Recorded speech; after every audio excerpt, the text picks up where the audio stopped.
অবস্থা কেমন?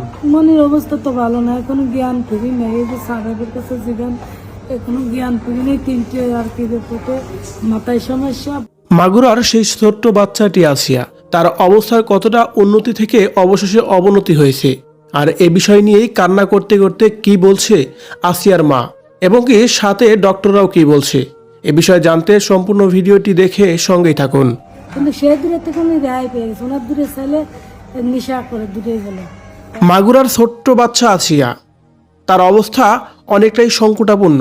মাগুরার বোনের বাড়িতে বেড়াতে গিয়ে এমন নির্যাতনের শিকার হয়ে শারীরিক অবস্থা আরও অবনতি হয়ে গেছে।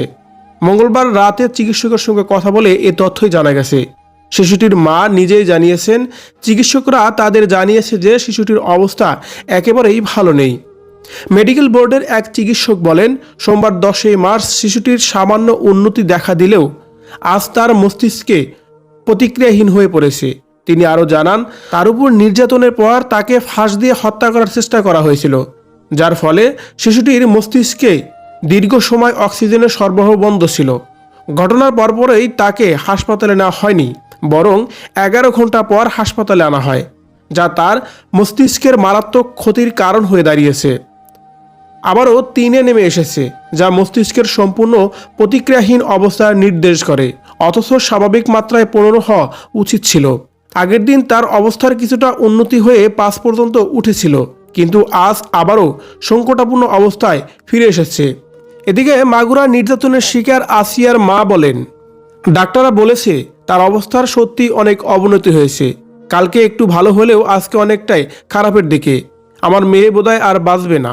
এই কথা বলে যেন কান্নায় ভেঙে পড়েন এই অভাগা মাটি। তিনি সর্বশেষ কান্না করতে করতে বলেন, আমার মেয়ের যারা এই অবস্থা করেছে তারা যেন কোনোভাবেই ছাড় না পায়। তাদেরকে এমন শাস্তি যেন দেওয়া হয় যাতে করে তাদের দেখে পুরো বাংলাদেশের মানুষ আরও শিক্ষা নিতে পারে।